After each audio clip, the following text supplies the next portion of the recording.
چونکہ جب غسل درست نہیں ہے تو وضو درست نہیں ہوگا، وضو درست نہیں ہے تو نماز درست نہیں ہوگی، کیونکہ وضو کا اور نماز کا تعلق غسل سے ہے۔ جب بندہ پاک ہی نہیں ہوگا تو ظاہر سی بات ہے نہ اس کی نماز۔ السلام علیکم ورحمۃ اللہ وبرکاتہ۔ مذہب اسلام میں طہارت یعنی پاکی کا بڑا اہم مسئلہ ہے، اور یہ بہت لازمی ہے۔ اکثر لوگوں کو غسل کا طریقہ جو سنت طریقہ ہے وہ معلوم نہیں ہوتا، اور اس کے نہ معلوم ہونے کی وجہ سے پھر لوگ صحیح طریقے سے غسل نہیں کرتے اور وہ پاک نہیں ہو پاتے ہیں، جبکہ اپنے یہاں یہ موجود ہے الطہارۃ شعبۃ من الایمان۔ طہارت جو ہے وہ ایمان کے حصوں میں سے ایک حصہ ہے۔ تو انشاءاللہ تعالی غسل کا سنت نبوی صلی اللہ علیہ وآلہ وسلم کے مطابق آسان طریقہ آپ کے سامنے پیش کرتا ہوں، اور کوشش یہ کریں کہ آپ اسی طریقے سے غسل کیا کریں، اور اپنے عزیز و اقارب، اپنے ساتھیوں اور اپنے قریب رہنے والے لوگوں کو بھی یہ طریقہ پہنچائیں تاکہ وہ بھی اسی طریقے سے غسل کریں۔ اور اگر ان کا غسل صحیح نہیں ہے تو یاد رکھیں، اگر کسی شخص کا غسل درست نہیں ہے تو چونکہ جب غسل درست نہیں ہے تو وضو درست نہیں ہوگا، وضو درست نہیں ہے تو نماز درست نہیں ہوگی، کیونکہ وضو کا اور نماز کا تعلق غسل سے ہے۔ جب بندہ پاک ہی نہیں ہوگا تو ظاہر سی بات ہے نہ اس کی نماز، پھر نہ اس کا وضو، نہ اس کا قرآن پاک کی تلاوت، یہ تمام چیزیں جو ہیں یہ طہارت کے بعد کی چیزیں ہیں۔ تو غسل کا آسان سنت طریقہ یہ ہے کہ اگر کسی انسان پہ غسل فرض ہو جائے، جب غسل فرض ہو تو اب اسے یہ چاہیے کہ وہ غسل میں دیر نہ کرے، بلکہ غسل میں جتنی جلدی ہو سکے وہ اتنی جلدی غسل کر لے، کیونکہ جب بندہ ناپاک رہتا ہے اور غسل فرض ہونے کے بعد تاخیر کرتا ہے تو بندہ اللہ کی رحمتوں سے دور ہو جاتا ہے۔ تو اس لیے خیال رکھیں جب بھی غسل فرض ہو غسل میں تاخیر نہ کریں بلکہ جلدی کریں، تاکہ آپ رحمت الہی کے قریب ہو سکیں اور اللہ رب العالمین کی رحمتیں آپ کی طرف متوجہ ہو سکیں۔ تو غسل کا سنت طریقہ یہ ہے کہ آپ پہ غسل جب بھی فرض ہو تو آپ غسل میں جلدی کریں، اور آپ اگر کھلی جگہ پہ نہا رہے ہیں تو ناف سے لے کر کے گھٹنوں تک کی کوشش یہ کریں، گھٹنوں سے 4 انگل 6 انگل اور نیچے ہی ہو، چونکہ ہر بیٹھنے اور اٹھنے میں کپڑا اوپر نیچے ہوتا ہے، اسے یہ ناف سے لے کے گھٹنوں تک یہ بندے کا ستر عورت ہے۔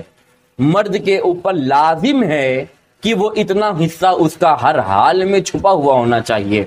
اگر نہیں چھپا ہوا ہے تو جو دیکھ رہا ہے قصدن وہ بھی گناہگار ہے، اور جو کھولے ہوئے ہے اتنے حصے کو وہ بھی گناہگار ہوگا۔ اگر آپ کھلے میں نہا رہے ہیں تو کوشش یہ کریں کہ آپ بند میں نہائیں، کھلے آسمان کے نیچے نہ نہائیں۔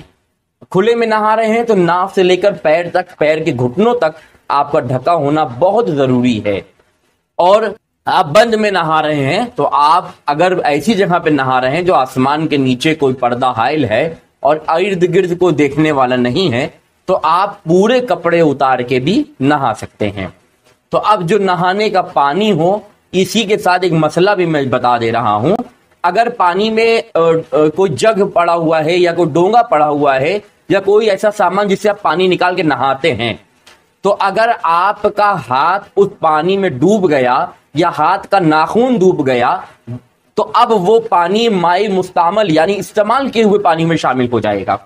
اب اس پانی سے نہ آپ غسل کر سکتے ہیں نہ آپ وضو کر سکتے ہیں، وہ پانی آپ کے غسل اور وضو کے قابل نہیں رہا۔ اکثر لوگوں کی اس کی طرف توجہ نہیں ہوتی ہے، تو کوشش یہ کریں آپ جب کپڑے اتار لیں تو اتنے ہاتھ، بلکہ کوہنیوں تک کی ہاتھ احتیاط کے طور پہ آپ کوہنیوں تک دھو لیجئے۔ اس سے یہ ہوگا کہ آپ جب پانی کے برتن میں بالٹی میں ہاتھ ڈالیں گے برتن میں پانی نکالنے کے لیے، تو اگر آپ کا ہاتھ ڈوب جائے گا، اس سے احتیاط کریں۔ اس کے باوجود اگر ڈوبتا ہے چونکہ آپ ہاتھ دھو چکے ہیں اب، تو آپ سب سے پہلے کلی کریں۔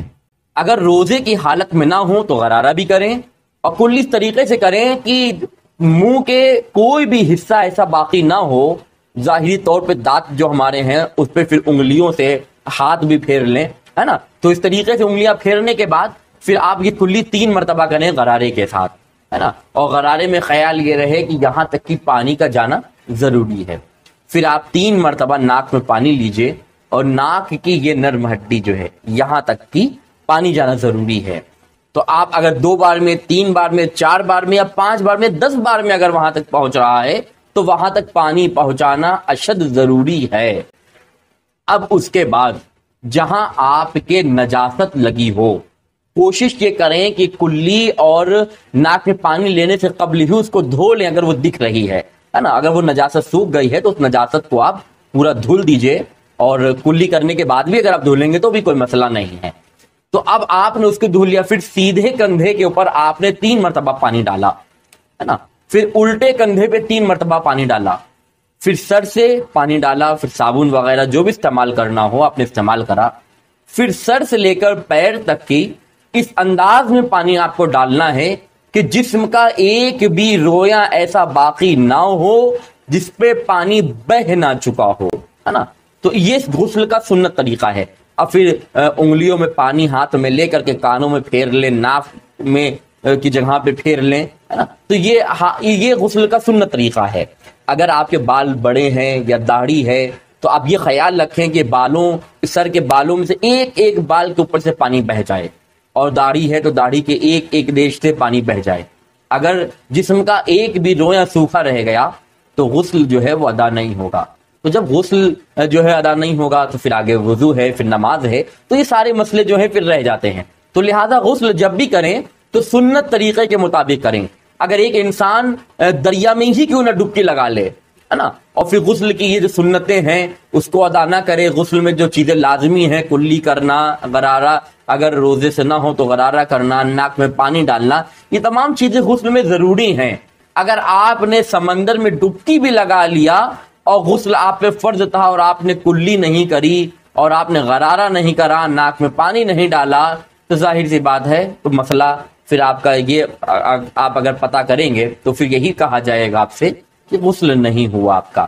تو غسل جب بھی کریں سنت نبوی صلی اللہ علیہ وآلہ وسلم کے طریقوں کے مطابق کریں۔ یقیناً اللہ کے نبی صلی اللہ علیہ وآلہ وسلم کے طریقوں پہ چلنے میں ہی ہمارے لیے عافیت ہے۔